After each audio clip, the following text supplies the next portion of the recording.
Bonjour et bienvenue dans cette 4ème revue des jeux vidéo. La revue des jeux vidéo, c'est un podcast qui propose une sélection de contenus diversifiés autour du jeu vidéo au sens large. La revue est disponible sur YouTube, Peertube et au format audio sur PodCloud. Tous les liens sont dans la description et sur Discord.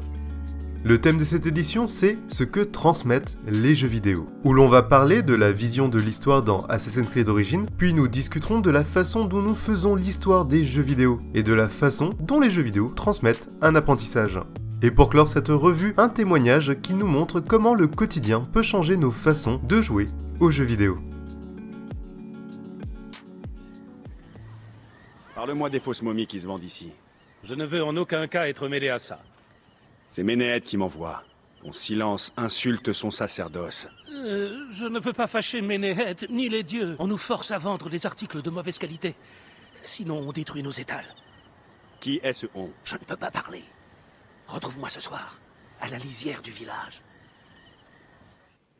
De fait, si on fait une comparaison avec l'Égypte et l'Antiquité, les pratiques de vente de momies, notamment d'animaux, étaient fréquentes, en particulier à l'époque où est placé le jeu. Et une étude menée sur 270 momies trouvées dans la région du Caire a montré qu'un tiers de ces momies ne contenaient en réalité que des parties très réduites de chats. C'était très pratique, hein, avec un chat, vous pouvez faire plusieurs momies à la fois.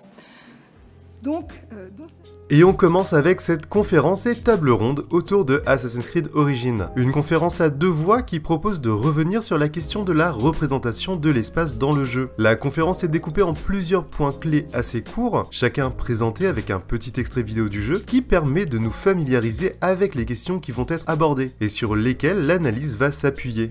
La conférence va analyser la façon dont le jeu s'arrange avec le réel, à la fois pour l'immédiateté du jeu, pour ne pas laisser de temps mort à l'action, et comme moyen de rendre les panoramas plus marquants. Ils vont aussi analyser les différents partis pris que convoque le jeu pour interroger le point de vue qu'il donne à voir. Par exemple, sur la représentation de Cléopâtre, qui est très sexualisée, archétype de la femme fatale, on apprend que cette façon de la décrire vient d'une campagne de dénigrement organisée par les Romains, pour justifier et asseoir leur autorité sur l'Égypte, mêlée avec un soupçon de sexisme hollywoodien.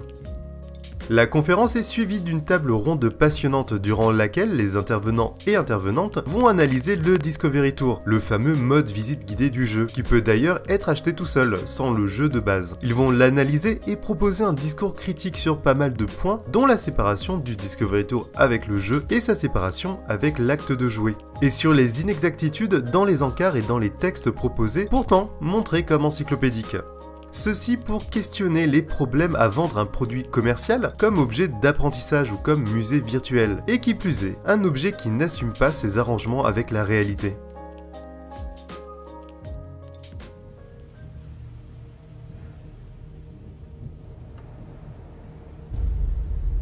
Your Graces, I have to tell you in all seriousness that this land of ours is in the shit.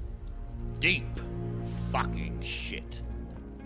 Et puisque nous sommes sur le sujet, je vous conseille le long article du magazine Unwinnable qui s'intitule Myth-Making and Historical Accuracy. L'auteur revient sur le jeu Kingdom Come qui avait fait parler de lui pour sa volonté affichée de rendre un univers historiquement réaliste, sans assumer ses choix et ses biais.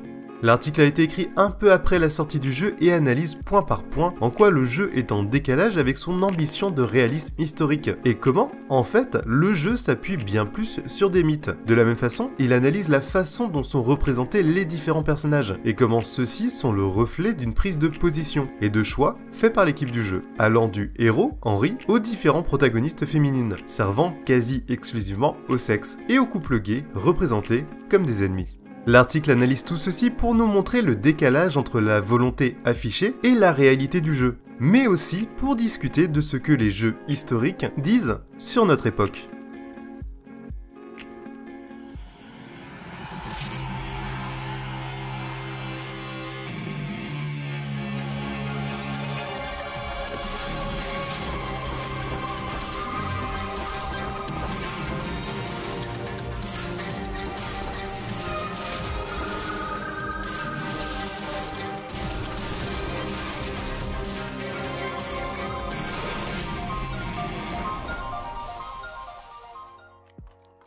Le trailer de Dandara, jeu de plateforme brésilien, pour ouvrir ce deuxième article de notre revue, Décentrer l'histoire des jeux vidéo. C'est un article de blog écrit par Mehdi Derfoufi qui propose, comme l'indique le titre, de décentrer l'histoire des jeux vidéo. C'est-à-dire de penser l'histoire des jeux vidéo en dehors de nos visions eurocentristes, centrées principalement sur les États-Unis et l'Europe. L'article est long et passionnant puisqu'il revient sur les notions de décolonialisme et de post-colonialisme. L'idée que l'indépendance des pays colonisés n'est pas la fin de la décolonisation, mais plutôt le début. C'est l'idée aussi que les pays anciens colonisateurs disposent d'une forme de pouvoir sur les pays anciennement colonisés, que ce soit économique, politique ou culturel. Puis l'article propose une analyse et un discours sur la façon dont nous pensons les jeux vidéo et de la façon dont nous en faisons l'histoire, en privilégiant des visions américaines et européennes principalement, ou, comme nous le rappelle l'article, en ne nous intéressant pas au marché et aux jeux fabriqués hors de notre cône de vision. Il est très difficile de résumer tant l'article est riche et détaillé et je ne saurais que trop vous recommander d'aller le lire pour ouvrir un peu plus encore votre vision du jeu vidéo. Et pour compléter votre lecture, sachez que le Monde Pixel a fait récemment un article qui propose de revenir sur ces questions de décolonialisme et de représentation du monde, et qui explique aussi comment des jeux faits en Afrique du Sud ou encore au Brésil essaient de rendre visible leur culture en la mêlant au code des jeux vidéo américains et européens. Et si vous aviez loupé la première revue des jeux vidéo, je vous recommande d'aller voir la conférence One Reason to Be de la GDC où plusieurs développeurs et développeuses venant de pays habituellement non représentés dans les festivals de jeux vidéo parlent de leur rapport aux jeux et du rapport de leur pays aux jeux vidéo.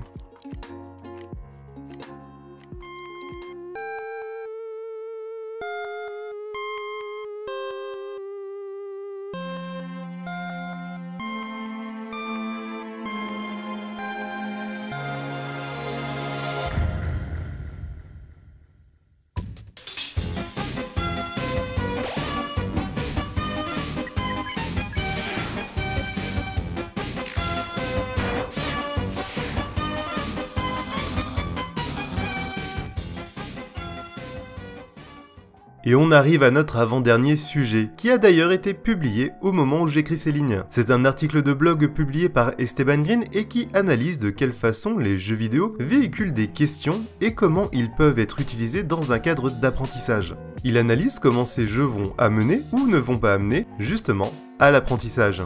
Ce long article, qui est une adaptation d'une conférence qu'il a donnée récemment, est vraiment intéressant puisqu'il va montrer comment les jeux peuvent vouloir faire apprendre une donnée très précise et échouer à nous convaincre. Et comment d'autres arriveront non pas à nous convaincre, mais à nous faire expérimenter quelque chose. Des jeux qui vont nous faire nous interroger, nous questionner et nous sensibiliser à des questions qui touchent souvent au personnel. La dernière partie du texte est plus spécifique mais tout aussi intéressante puisqu'il nous propose des pistes de réflexion pour utiliser les jeux vidéo dans un cadre d'apprentissage et comment le jeu vidéo va jouer un rôle d'intermédiaire. Avant de conclure sur une très courte analyse d'une séquence de Undertale où il nous montre comment le jeu nous apprend quelque chose très simplement.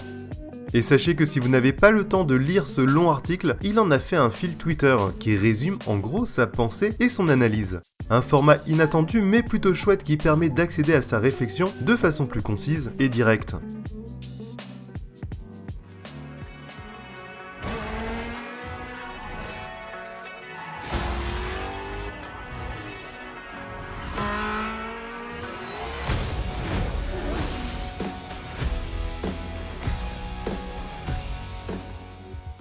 Et pour clore notre revue sur ce que transmettent les jeux vidéo, je vous propose de faire le chemin inverse. Comment notre vie de tous les jours peut influencer nos façons de jouer à des jeux. L'article Now That I Own a Car, Burnout Isn't the Same, écrit par la journaliste Cecilia D'Anastasio, prend la forme étonnante d'un témoignage. Un témoignage qui nous raconte son enfance et son adolescence qu'elle a passé à jouer à Burnout. Elle nous raconte comment elle jubilait pendant les courses et s'amusait à envoyer les autres voitures dans le décor en cherchant les angles les plus spectaculaires. Des accidents que le jeu octroie alors d'un superbe ralenti, un mélange de tôle froissée numérique, de particules et d'effets cinématographiques de caméra. Mais elle nous raconte aussi comment, après avoir passé son permis, les choses ont changé pour elle et comment, maintenant, il lui est impossible de jouer à Burnout Remastered. Les réflexes du quotidien lui reviennent en tête et il lui est difficile de volontairement rentrer dans les autres voitures. Parce que, en faisant ça, des souvenirs lui reviennent. Des souvenirs de roues crevées, de voitures en panne, et de frais élevés d'assurance et de garagistes. Un témoignage inattendu et plutôt unique puisqu'en fin d'article elle compare les réponses de ses collègues, mais qui éclaire d'une nouvelle façon nos rapports aux jeux vidéo. Et voilà, cette 4ème revue des jeux vidéo est maintenant terminée, mais elle revient la semaine prochaine. J'espère qu'elle vous aura plu et que vous aurez étendu vos horizons vidéoludiques. Et si c'est le cas, n'hésitez pas à partager la vidéo. Sachez que vous pouvez me retrouver sur Twitch pour découvrir des jeux alternatifs et indépendants tous les jours à 12h30 et le soir à 19h, ou sur YouTube pour la prochaine vidéo. En attendant, je vous souhaite une bonne semaine, prenez soin de vous et à la prochaine.